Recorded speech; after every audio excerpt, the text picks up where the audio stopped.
देखिए मेरा नाम चौधरी मोहम्मद रफ़ीक बलोट है।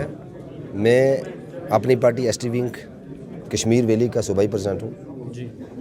आज जो हमारा प्रोग्राम था ये बिलाल अहमद चारा हमारे बडगाम के हैं और इमरान बढ़ाना साहब और इनकी पूरी टीम जितनी भी यूथ की है, ये चरार शरीफ कंस्टिट्यूंसी का था और ये 90% लोग जो थे ये गुजर बरादरी के थे। अल्हम्दुलिल्लाह हमने पूरी रियासत जम्मू कश्मीर के अंदर श्रीनगर की जो पार्लिमानी कंस्टिट्यूंसी है यहाँ पे अच्छी तादाद में कोई 1,60,70,000 हमारी ट्राइबल कम्युनिटी के वोट हैं जो हमेशा पढ़ते रहे पिछले 70 साल से।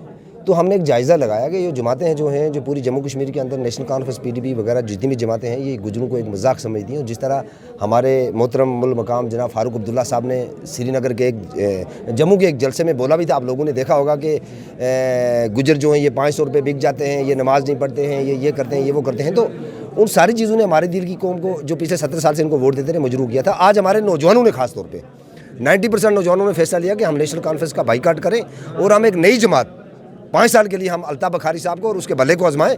क्या जम्मू कश्मीर के गुजर बकरवाल के लिए एक बेहतरी का रास्ता अल्ताफ़ साहब ला सकता है? क्या इनकी जो डेवलपमेंट, बेरोज़गारी, बेकसी और बेबसी है, क्या इसको आगे ले जा सकता है? क्या इनका फॉरेस्ट राइट एक्ट लागू कर सकता है? और ख़ासतौर पर वादी कश्मीर के जो गुजर हैं, यहाँ के पढ़े लिखे नौजवान हैं, इंटर डिस्ट्रिक्ट रिक्रूटमेंट एक जो ऐसी बीमारी है कि जो जम्मू पुणे से रजौरी से यहाँ के लड़के लगते हैं। क्या ये जमात अगर कल इक़्तिदार में आती है तो क्या हमारे नौजवानों की आवाज़ बन के आगे जा सकती है? तो हम एक बार हम चाहते हैं और मैं पूरे जम्मू कश्मीर के गुजर बकरवाल नौजवानों से ये कहना चाहता हूँ कि एक बार हम अपनी पार्टी को आजमा के देखें। हमने नेशनल कॉन्फ्रेंस को आजमाया, हमने कांग्रेस को आजमाया, हमने PDP को आजमाया। एक बार हम अपनी पार्टी को आजमा के देखें। 5 साल का वक्त है, पार्लियामेंट में लोगों को भेजेंगे। अगर वो हमारी बात नहीं करेंगे तो आगे 5 साल फिर आ जाएंगे। आप पढ़े लिखे नौजवान हैं, तो इसीलिए आज चरार शरीफ कॉन्स्टिट्यूंसी के को 250-300 लोगों ने ज्वाइन किया। आगे देखोगे इंशाल्लाह बहुत इनकलाब आएगा, खासतौर पर हमारी कम्युनिटी के अंदर, गुजर कम्युनिटी के अंदर कोई मुकाबला नहीं है। हम जिस मुकाबले को आप लोग और जम्मू कश्मीर के आम लोग और मीडिया वाले बोलने के मुकाबला है, मियाँ अल्ताफ़ साहब हमारे बुजुर्ग मोहतरम हैं। हमारा जो अकीदा है गुजर बकरवाल का, वो हमारा लार शरीफ के साथ है, जी साहब के साथ है, मियाँ निज़ामुद्दीन लारवी साहब के साथ है, मियाँ बशीर साहब के साथ है। सियासत का और वली अल्लाह का कोई लेना देना नहीं है। जो हमारे अल्लाह के वली हैं, जो हमारा लार शरीफ की ज़ैरत है, हमारा उसके साथ जम्मू कश्मीर के पूरे गुजर बकरवाल का रफ़ीक बलोट के समेत अकीदा है।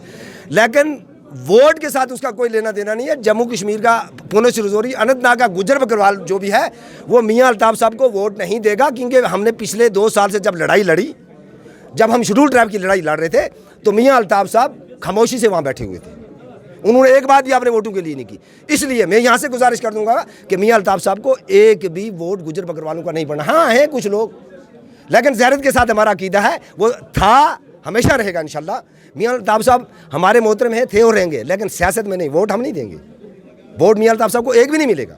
देखिए वो आसान का बदला आसान से हमारी पहाड़ी कम्युनिटी के लोग बड़े बड़े नारे दे रहे थे और शेड्यूल ट्राइब का जो मसला था वो उन लोगों को दिया गया।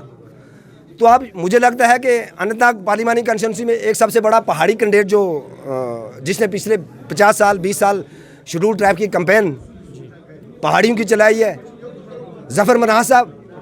अब आने वाले दिनों में देखा जाएगा कि पहाड़ी कम्युनिटी ज़फ़र मनाज साहब को किस पल्ले में तोलती है। कि आसान का बदला उन जो ज़फ़र मनाज साहब ने या उनकी टीम ने जो एक पहाड़ी कॉन्फ्रेंस बना के कैंपेन चलाई थी, क्या पहाड़ी कम्युनिटी एक मुठ हो के उसको एक इकट्ठी होकर उनको वोट देती या नहीं देती है? तो आने वाले दिनों में पता चल जाएगा एहसान का बदला एहसान से मुक्केगा कि नहीं।